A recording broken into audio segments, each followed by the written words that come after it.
Welcome to Face the State here on Channel 2. Thank you for joining us. I'm Chris Jarlow. It's a huge issue worldwide and also right here in our state of Nevada. Take a look at some of these numbers. We're talking about sex trafficking. $32 billion business, second only to drug trafficking among illegal ventures.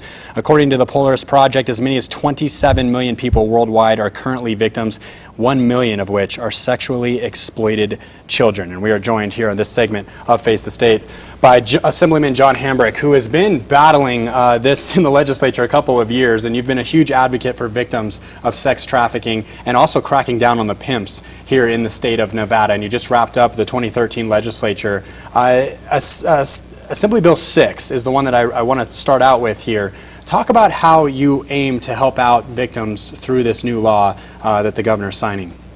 Well, we hope to, again, the education aspect of the bill and get the word out, and we'll look at it, and hopefully the prosecuting attorneys and law enforcement will understand the bill.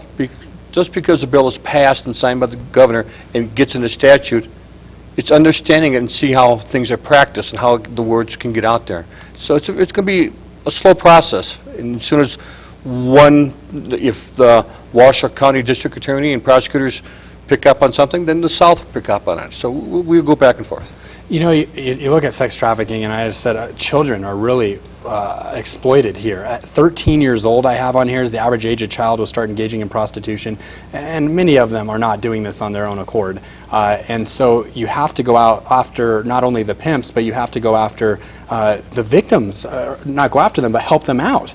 And so a lot of times when these folks are convicted of this, it's stayed on their record.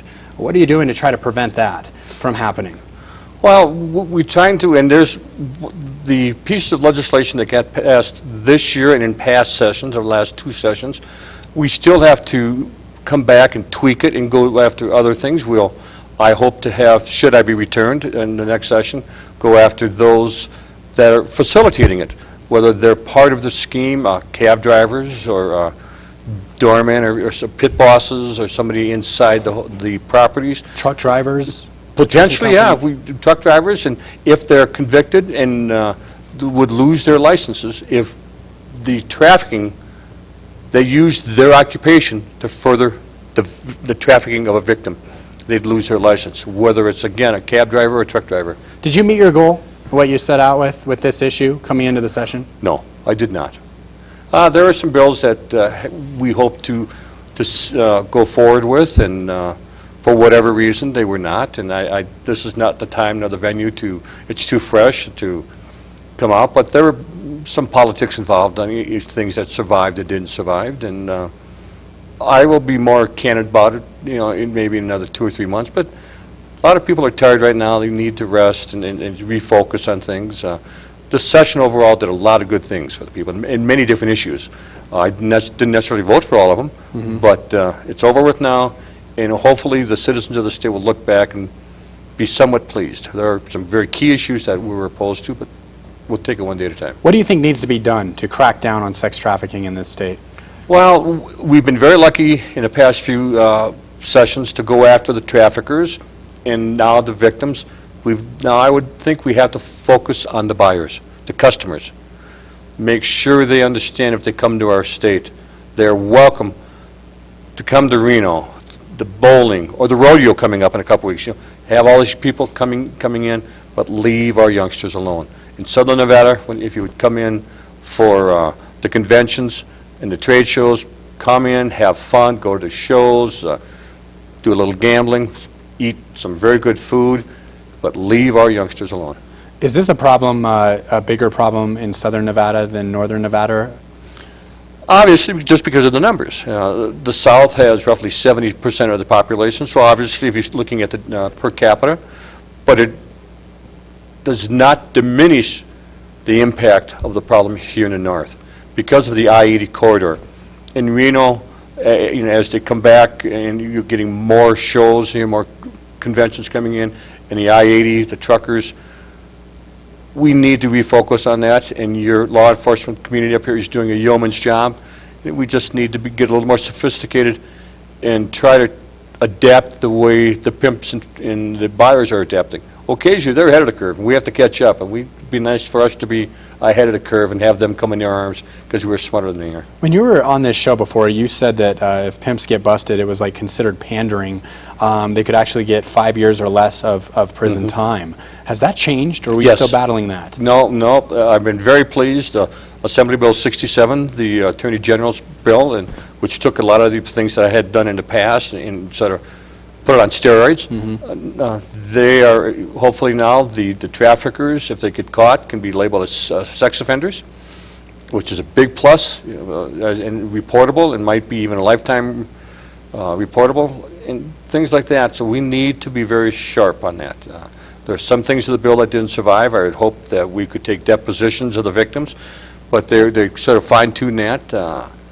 Both the prosecutors and defense attorneys kind of worked that bubble out, but it's an amazing bill, just an amazing bill. What are victims saying to you who are trying to get back into the workforce? They're trying to get a job and start their life all over in a lot of ways, and put sex trafficking behind them and try to block out probably that period of their lives. Are they able to do that adequately, or is it a very tough transition for them? Well, obviously it's a tough transition because getting away from the trafficker is a Herculean task just to begin with, because of the potential fear of reprisal against the victims or their families. So it's a huge step. Once they get away, and the social services come into play, they have to heal from within and to realize they're good people. They're not damaged goods. Somebody else caused this problem. But with the passage of AB 11 in last session, where victims above 18 can go in and have their arrest and convictions vacated, is a huge step, and I'm getting a lot of reports back from public defenders where people are coming in and trying to utilize it. So there have been a few, and I don't have the exact numbers because a lot of people want to keep that quiet. Senator Harry Reid called Nevada a haven for sex traffickers. Why do you think that is? Is it just because of all of the events that we have, or does it go deeper than that?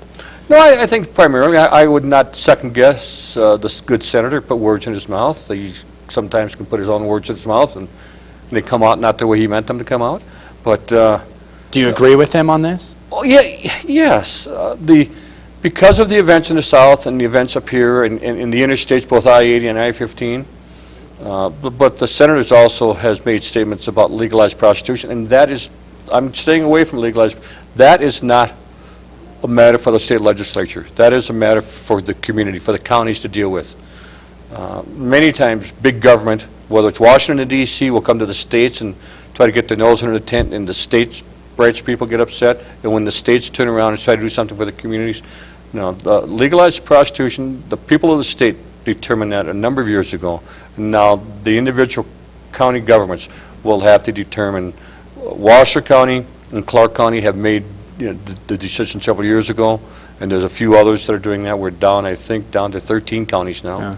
I know you don't want to regulate that. You don't feel like that's your business. You don't want to get into that, and you definitely don't want the senator from Washington to get into that. But do you believe that brothels, having those here, a legal brothel in the state of Nevada, it becomes a haven for sex traffickers? Do you think it encourages that type of behavior or that kind of business, or do you believe it's separate? I think it would be separate. And I'm sure we could have some anthropologists, cultural anthropologists, come in and argue the point on either side. But as long as the individual the government agencies, the county governments, are very tight on the inspections, and law enforcement pay visits to these places officially, and I think many people overstate the problems with the legal brothels because they are regulated very heavily by the counties. Many times, and we have heard things in the media lately, where some of the trafficking victims go to the brothels for protection. I think there was a story of a young woman in the media very recently that walked through her journey and now feels safe because of the protections. Do you see a day when we don't have brothels here in the state of Nevada? Yes, I'd vote for that. You would vote to not have them? I would vote, if it came to a vote of the people, personally, I would vote against it. I mean, but I'm in Clark County, so I won't have a say. Yeah. Those in the smaller counties, if it's a county issue and a referendum by the people, go for it.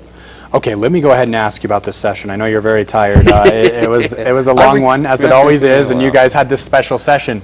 Are you happy with the way things turned out? What do you look at and say, that's what I'm most proud of about the 2013 Nevada legislative session? Well, the governor made promises, and he lived up to them on education, more money for education. In the past 2 sessions, because of the economy, we've had to cut and cut and cut. The Economic Forum came back with some increases, and the governor took that and put it into education primarily. Good move? Very good move. Okay. Very good move. And some into the social services and giving the state employees some benefits back, returning benefits. Not enough. They deserve to come back to be whole. But we are luckily on the uphill growth, and we're seeing some solid recovery. We've got probably the next session or the one after that, hopefully the economy will be 85 to 90% back to where it was when it fell, and maybe we can do some other things. But some things I was a little hesitant about. I voted against the sex education bill.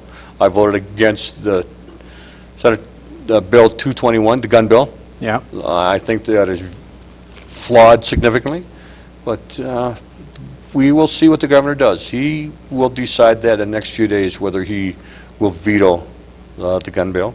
I think he'll sign.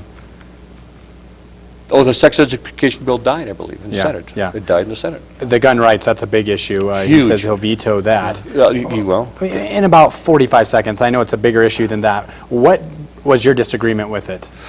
I believe, well, first of all, I got calls from Connecticut, Alaska, Hawaii, and this is a states' rights issue. You know, I never did like big campaigns coming into our state on these local issues. This is something for the people of Nevada to decide. Many people, when they would call, my staff would say, well, what are you objecting to? They didn't even know why they were calling. They were just told by someone to call and say, no. No argument. Yeah, and I would answer back. Well, I won't say what I told them, but I answered back. It was some fun with that. Yeah. But no, we need to look at that. And we're going to look a lot deeper into that gun rights issue when we get Fred Locken and also Eric Herzik on here, a couple political science professors at Truckee Meadows Community College and the University of Nevada. I'm Chris Ciarlo. We'll be right back.